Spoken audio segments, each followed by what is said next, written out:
Good morning students. ఈరోజు ఇంకో separate problem. ఇది బేసిక్గా సూపర్ హీటింగ్ సంబంధించిన ప్రాబ్లం. ఫస్ట్ ప్రాబ్లం ఏందో రీడౌట్ చేద్దాం.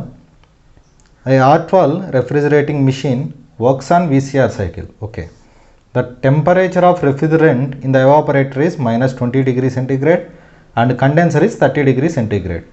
ఎవాపరేటర్ టెంపరేచర్ ఏమో -20 degrees centigrade, కండెన్సర్ టెంపరేచర్ ఏమో 30 degrees centigrade.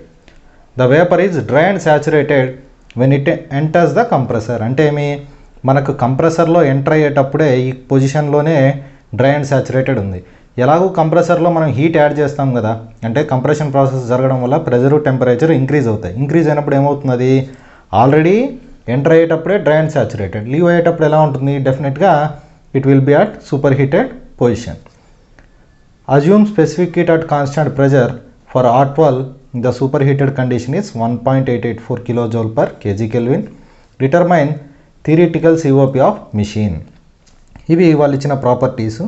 ఫస్ట్ దీనికి అనుగుణంగా మనం pH and TS diagram draw చేస్తాం. డ్రా చేసిన తర్వాత ఎలా కనుక్కోవాలనేది స్టెప్ బై స్టెప్ మనం ఇప్పుడు సాల్వ్ చేద్దాం. pH అండ్ TS డయాగ్రామ్కి వస్తే ఆల్రెడీ మనం ఇందాక డిస్కస్ చేసాం. ఫస్ట్ పొజిషనే మనకి కరువు మీద ఉంటుంది. So this is our isentropic compression, condensation, expansion and evaporation. Sub cooling ఏం లేదు కాబట్టి ఇది ఇక్కడే స్టాప్ అయిపోతుంది. ఇది కూడా 1 to 2 ఐసెంట్రోపిక్ కంప్రెషన్,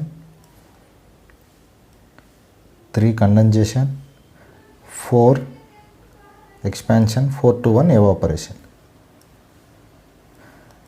ఇది టీ సూప్ అనమాట.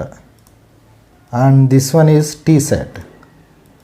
మనకు ఇక్కడ కండెన్సర్ టెంపరేచర్ ఇచ్చాడు కదా, ఇది 30 degrees centigrade and this one -20. మనకి ప్రాబ్లంలో ఈ టెంపరేచర్ ఇవ్వలేదు 2, ఇది 2'. ఈ 2 మనకి ఇవ్వలేదు, మనం కనుక్కోవాలి. కనుక్కున్న తర్వాతే మనం ఎంథాల్పీ ఫైండ్ అవుట్ చేయడానికి అవుతుంది. అంటే ఈ 2 పాయింట్ దగ్గర ఎంథాల్పీ ఫైండ్ అవుట్ చేసుకొని మనం చేసుకోవాల్సి ఉంటుంది. దానికోసం ఎంట్రోపీస్ ఈక్వల్ చేయాలి. ఫస్ట్ ఇచ్చిన డేటా ఏమేమో అది రాసుకుందాం. సిపి ఇచ్చాడు, specific heat at super heating, that is 1.884 kilojoule per kg Kelvin. ఇంకా దీంట్లో మనకి ఏమీ లేదు, డైరెక్ట్గా ఈ టేబుల్ నుంచే తీసుకోవాలి.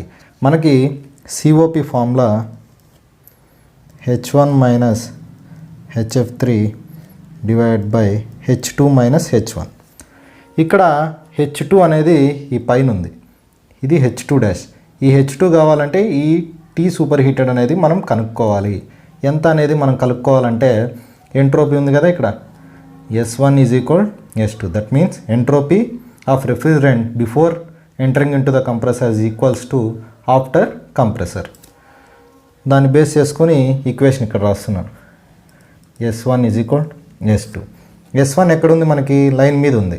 That means SG1 equals to SG2. ఇది ఆల్రెడీ లైన్ క్రాస్ అయిపోయింది, ఇక్కడికి వెళ్ళిపోయింది కాబట్టి ఇక్కడ దాకా ఉన్న entropy plus CP ln of T2 by T2'.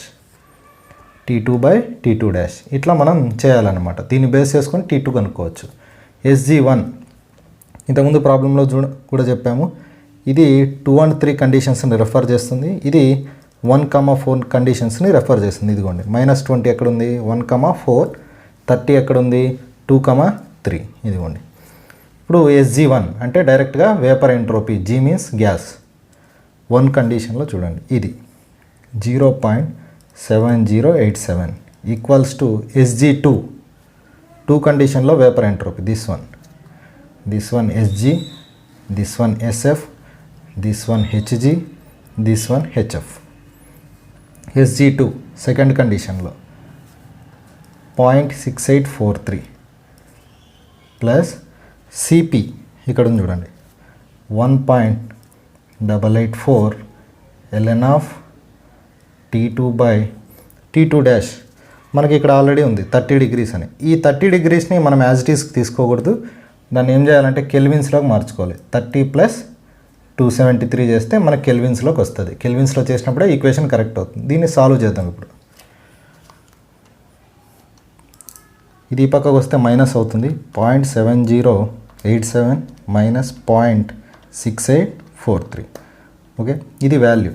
ఇది ఇంటూ ఉంది, ఈ పక్క పోతే డివైడ్ బై 1.884. ఇంకా మిగిలింది ln T2 divide by 30 plus 273. ln ఇటు సైడ్ పోతే ఈ పవర్ అవుతుంది 1.01 వచ్చింది.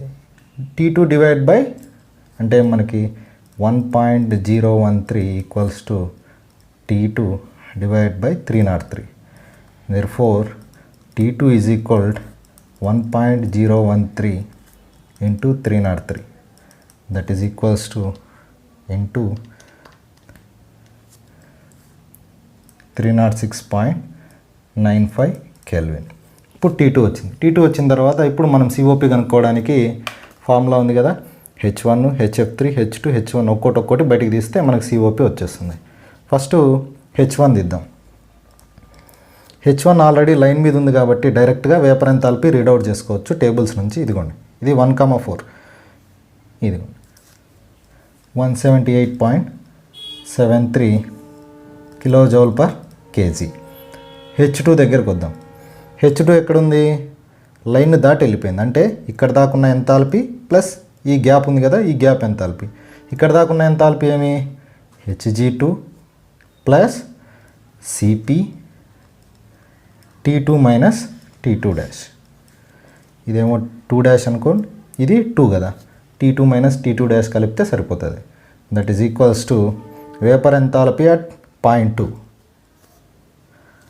199.62 ప్లస్ Cp ఇదిగోండి 1.884 T2 303 T2 dash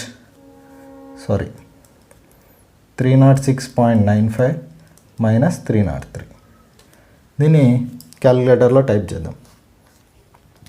199.62 plus 1.884 into 306.95 minus 303, 207.06 kilojoule per KG. H3 or HF3 రెండు ఒకటే. ఇది ఎక్కడుంది? లైన్ మీద ఉంది. అంటే liquid enthalpy corresponding to state 3, 2,3 కదా. ఇందులో లిక్విడ్ ఎంథాల్పీ ఉంది 64.59 కిలోజౌల్ పర్ కేజీ. ఇప్పుడు వీటన్నిటిని COP ఫార్ములాలో సబ్స్టిట్యూట్ చేద్దాం. COP equals to H1 minus HF3 divide by H2 minus H1. మనకు H1 ఎంత వచ్చింది? 178.73 minus HF3 64.59 divide by H2 207.06, H1 178.73. క్యాలిక్యులేటర్లో టైప్ చేద్దాం. 178.73 minus 64.59 divide by 207.606 minus 178.73, 4.03. 4.03 is the COP. This is theoretical COP of the system. ఇలా మనం find out చేయాలి. First data క్లియర్గా చూసుకోవాలి. చూసుకున్న తర్వాత సైకిల్ మనకి ఎంట్రీ ఇంపార్టెంట్. అంటే కంప్రెసర్ల దగ్గర ఎంటర్ అవుతుంది కదా వేపర్ రెఫ్రిజరెంట్, ఆ కండిషన్ ఇంపార్టెంట్. అది మనకి వెట్ అనుకోండి, X1 వాల్యూ కనుక్కోవాలి. డ్రై అండ్ సాచురేటెడ్ అనుకోండి, డైరెక్ట్గా ఇక్కడ వచ్చేస్తుంది, నో ప్రాబ్లం. ఇట్లా ఉన్నప్పుడు ఇది సూపర్ హీటెడ్ ఖచ్చితంగా వస్తుంది కాబట్టి టీ సూప్ కనుక్కొని ఈ ప్రాబ్లం అంతా ఇలా చేయాలి. మనకి ఏమున్నా ఈ ఫార్ములాలో ఒక్కోటి ఈ 3 టర్మ్స్ ఉన్నాయి కదా, H1, HF3, H2, ఈ 3 కనుక్కుంటే COP వస్తుంది. ఆ 3 డిపెండ్స్ ఆన్ డిఫరెంట్ కండిషన్స్. కొన్నిట్లో సబ్ కూలింగ్ ఉంటుంది, కొన్నిట్లో వెట్ అండ్ సాచురేటెడ్ ఉంటుంది, కొన్నిట్లో డ్రై అండ్ సాచురేటెడ్, కొన్నిట్లో సూపర్ హీటింగ్. ఇట్లా కండిషన్ బట్టి ఈ ఫార్ములాని మనం అడ్జస్ట్ చేసుకుంటూ పోవాలి. ఇది ప్రాబ్లం చేసే పద్ధతి. మీకు ఏమైనా డౌట్స్ ఉంటే కామెంట్ సెక్షన్లో కామెంట్ పెట్టండి, నేను ఎక్స్ప్లెయిన్ చేస్తాను. ఈ వీడియో కనుక మీకు నచ్చితే లైక్ చేయండి, షేర్ చేయండి.